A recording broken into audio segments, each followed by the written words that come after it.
So it was our first day in Vizag.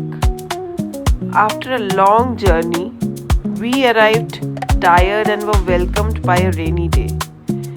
We could have stayed indoors, but there was one little person who just couldn't wait to see the sea. So, we headed to RK Beach for a quiet evening stroll. The cool breeze, the sound of the waves, and the excitement on Inaya's face made every bit of the travel city worth it. It was the perfect start to our Vizag adventure.